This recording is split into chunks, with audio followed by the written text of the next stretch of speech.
त्रेता युग में जब भगवान विष्णु ने श्रीराम के रूप में जन्म लिया तो माता लक्ष्मी ने सीता के रूप में। माता सीता ने अपने जीवन में उच्च आदर्शों की स्थापना की तथा समाज को कई संदेश दिए। उन्होंने हमेशा धैर्य और संयम से काम लिया व भविष्य की संभावनाओं को देखते हुए ही निर्णय लिए।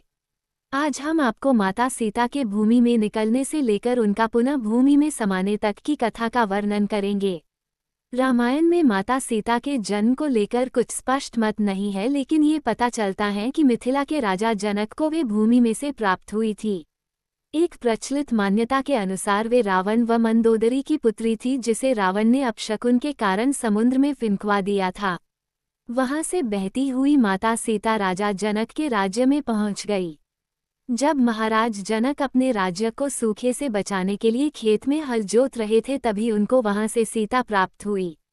चूंकि राजा जनक व उनकी पत्नी सुनैना को कोई संतान नहीं थी, इसलिए उन्होंने सीता को गोद ले लिया। बाद में माता सीता की एक छोटी बहन हुई जिसका नाम उर्मिला था। इसके अलावा उनकी दो चचेरी बहनें मांडवी व श्रुतकीर्ति भी थी, जो उनके चाचा कुशध्वज की पुत्रियां थीं। माता सीता को कई अन्य नाम से भी जाना जाता है तथा हर नाम से उनकी एक अलग विशेषता दिखाई देती है। आइए उनके सभी नाम तथा उनका अर्थ जानते हैं। जानकी, राजा जनक की पुत्री होने के कारण। वैदेही, राजा जनक का एक नाम विदेह भी था, क्योंकि वे भगवान की भक्ति में अपनी देह तक का त्याग कर देते थे या उसका आभास भूल जाते थे। इस कारण सीता को वैदेही कहा गया। मैथिली, मिथिलेश कुमारी, मिथिला राज्य की राजकुमारी के कारण। जनकात्मजा, राजा जनक की आत्मीय पुत्री होने के कारण। भूमिपुत्री, भूसुता, भौमी, भूमिजा, भूमि से प्राप्त होने के कारण। जनकनंदिनी, राजा जनक की सबसे प्रिय पुत्री होने के कारण। राजा जनक को अपने परिवार की सभी पुत्रियों में सबसे प्यारी पुत्री माता सीता ही थी। इसके अलावा उनका नाम सीता इसलिए पड़ा क्योंकि जिस हल को राजा जनक जोत रहे थे उसके निचले भाग को सीता कहा जाता है। उसी से टकराकर माता सीता उन्हें प्राप्त हुई थी, इसलिए उनका नाम सीता पड़ा।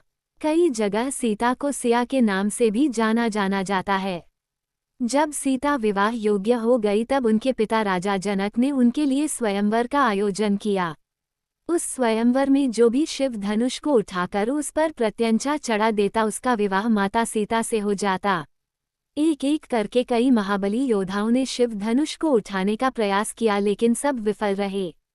उस स्वयंवर में श्रीराम अपने गुरु विश्वामित्र व भाई लक्ष्मण के साथ पधारे थे।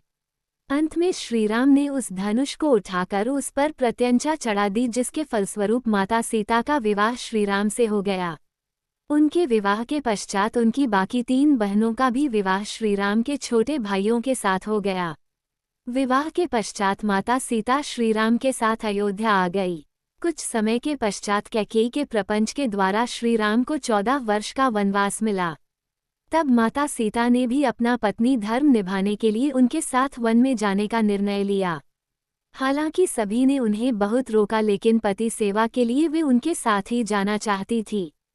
तब माता सीता व लक्ष्मण श्रीराम के साथ 14 वर्ष के वनवास में चले गए।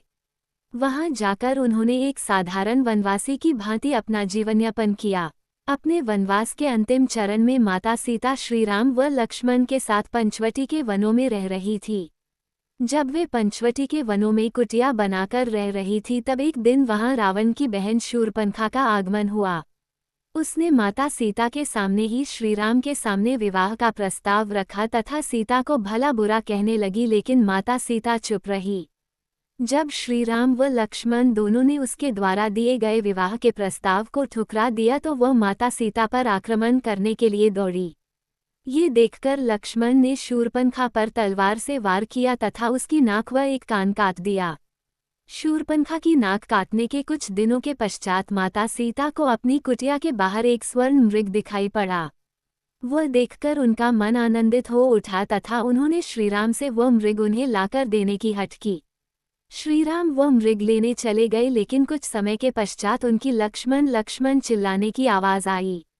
ये देखकर माता सीता भयभीत हो गई तथा उन्होंने लक्ष्मण को अपने भाई की रक्षा करने के लिए भेजा। लक्ष्मण ने माता सीता की सुरक्षा के लिए लक्ष्मण रेखा का निर्माण किया तथा उनके वहां आने तक इसे पार न करने को कहा। लक्ष्मण के जाने के बाद वहां एक साधु आया और उनसे भिक्षा मांगने लगा। माता सीता ने उन्हें उसी रेखा के उस पार से भिक्षा लेने को कहा, जिस पर वो साधु क्रोधित हो गया तथा उन्हें श्राप देने लगा। श्राप के भय से माता सीता ने लक्ष्मण रेखा को पार कर दिया। वह साधु को भिक्षा देने लक्ष्मण रेखा से बाहर आ गई। माता सीता के बाहर आते ही वह साधु एक राक्षस में बदल गया, जो कि लंका का राजा रावण था।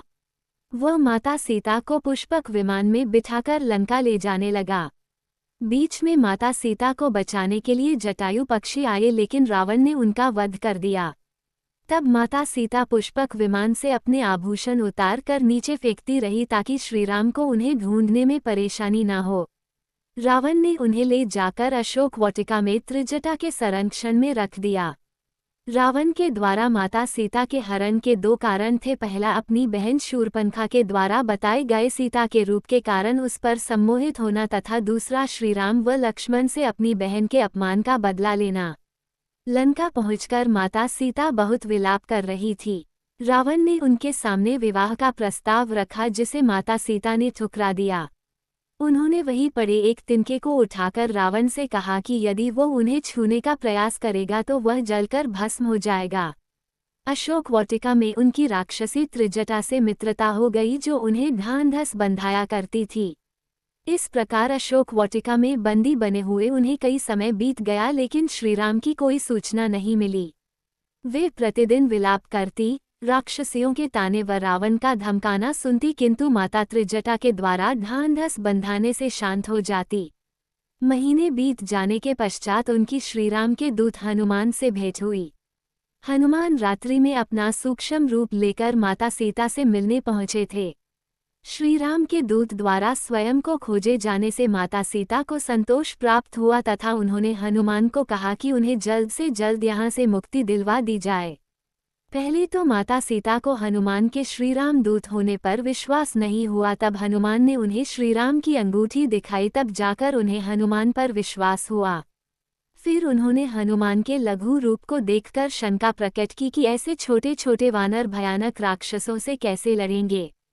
तब हनुमान ने उन्हें अपने विशाल रूप के दर्शन किए तथा वानर सेना के पराक्रम का बखान किया। इसके बाद हनुमान ने अशोक वाटिका को तहस नहस कर दिया और पूरी लंका नगरी में आग लगा दी। लंका में आग लगाने के बाद वे पुनः माता सीता से मिलने आए और उनसे जाने के लिए आशीर्वाद मांगा। माता सीता ने श्रीराम को देने के लिए अपनी चूड़ामणि उतारकर हनुमान को दी, ताकि वे श्रीराम को यह विश्वास दिला सके कि उनकी भेंट माता सीता से हुई थी।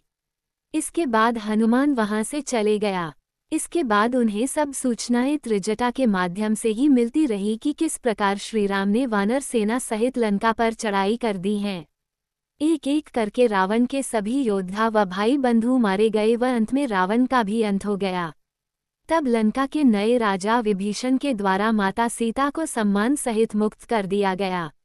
प्रचलित मान्यता के अनुसार माता सीता लंका में 1 वर्ष से कुछ ज्यादा समय तक रही थी। जब माता सीता श्रीराम के पास आई तो उन्हें अग्नि परीक्षा देने को कहा गया। दरअसल वह सीता असली सीता की केवल परछाई मात्र थी। असली सीता तो रावण के द्वारा हरण किए जाने से पहले ही अग्निदेव के पास चली गई थी। तब अग्नि परीक्षा के द्वारा माता सीता पुनः वापस आई व श्रीराम के साथ अयोध्या लौट गई। अयोध्या लौटने के पश्चात श्रीराम का राज्याभिषेक हुआ तथा माता सीता वहां की प्रमुख महारानी बन गई। सब कुछ हंसी खुशी चल रहा था कि अचानक उन्होंने देखा कि श्रीराम बहुत उदास रहने लगे हैं। तब उन्होंने अपने गुप्तचरों के माध्यम से पता किया कि वे क्यों उदास हैं। अपने गुप्तचरों के माध्यम से उन्हें पता चला कि प्रजा में उनके चरित्र को लेकर संदेह किया जा रहा है। वे माता सीता के लंका में 1 वर्ष तक रहने पर श्रीराम के द्वारा उनका त्याग कर दिए जाने की बात कह रहे हैं। ये सुनकर माता सीता बहुत निराश हो गई। वे श्रीराम के पास गई तथा स्वयं का त्याग करने को कहा। इस पर श्रीराम विचलित हो गए तथा स्वयं उनके साथ वनवास में जाने का कहने लगे। तब माता सीता ने उन्हें राजधर्म समझाया व अकेले वनवास जाने का निर्णय लिया। माता सीता को वन में छोड़ने का उत्तरदायित्व उनके देवर लक्ष्मण को मिला। लक्ष्मण उन्हें वन में अकेला नहीं जाने दे रहे थे तथा स्वयं पुत्र की भांति उनकी सेवा करने का हठ कर रहे थे। तब माता सीता ने लक्ष्मण के आगे एक सीता रेखा खींची तथा उसे लांघने से मना किया। इसके बाद माता सीता वहां से आगे पैदल चलकर वाल्मीकि के आश्रम में चली गई। वहां उन्होंने अपना परिचय एक साधारण महिला के रूप में दिया तथा सभी उन्हें वनदेवी के नाम से जानने लगे। जब वे वन में गई थी तब वे गर्भवती थी तथा वहां जाकर उन्होंने 2 पुत्रों लव व कुश को जन्म दिया। अपने पुत्रों के जन्म के बाद माता सीता ने उनका अच्छे से पालन पोषण किया। महर्षि वाल्मीकि के द्वारा उनके पुत्रों को शस्त्र व संगीत की शिक्षा दी गई। उन्होंने गुरु वाल्मीकि के अलावा आश्रम में किसी को भी अपना असली परिचय नहीं दिया था, यहाँ तक कि अपने पुत्रों को भी नहीं। एक दिन जब वे पूजा करके लौटी तो उनके पुत्रों ने उन्हें बताया कि उनका श्रीराम की सेना के साथ युद्ध हुआ था। इस युद्ध में उन्होंने श्रीराम की सारी सेना को हरा दिया था। जब उनका श्रीराम से युद्ध होने लगा तब महर्षि वाल्मीकि ने आकर युद्ध रुकवा दिया। ये सुनकर माता सीता जोर जोर से विलाप करने लगी तथा सभी को सत्य से अवगत करवा दिया। उन्होंने अपने दोनों पुत्रों व आश्रम में सभी को बता दिया कि वे ही अयोध्या की महारानी सीता हैं तथा श्रीराम उनके पति। लवकुश को पता चल चुका था कि जिससे वे युद्ध करने वाले थे वे स्वयं उनके पिता है। कुछ दिनों के पश्चात उन्हें ये सूचना मिली कि उनके दोनों पुत्रों ने अयोध्या के राजमहल में श्रीराम व सभी ब्रजवासियों के समक्ष रामायण कथा का वर्णन किया है। साथ ही लवकुश ने श्रीराम व माता सीता के पुत्र होने की बात सभी को बता दी है। तब श्रीराम ने माता सीता को राजमहल में आकर सभी के सामने प्रतिज्ञा लेकर यह बात स्वीकारने को कहा कि ये दोनों उनके व श्रीराम के पुत्र हैं। ये सुनकर माता सीता अत्यधिक क्रोधित हो गई तथा अयोध्या के राजमहल में जाकर यह घोषणा की कि यदि लवकुश श्रीराम व माता सीता के पुत्र हैं तो इसी समय ये धरती फट जाए तथा वे इसमें समा जाए। माता सीता के इतना कहते ही धरती फट पड़ी व उसमें से धरती माता अपने रथ पर प्रकट हुई। माता सीता धरती माता के साथ उनके रथ पर बैठ गई तथा सभी को प्रणाम करके धरती में समा गई। इस घटना के पश्चात माता सीता पुनः अपने धाम वैकुंठ पहुंच गई तथा भगवान विष्णु के वहां आने की प्रतीक्षा करने लगी। अगर आपको हिंदू धर्म की ऐसा ही कहानी सुनने के लिए चैनल को सब्सक्राइब करें और बेल आइकॉन को दबाइए ताकि आने वाले ऐसा ही वीडियो आप तक जल्दी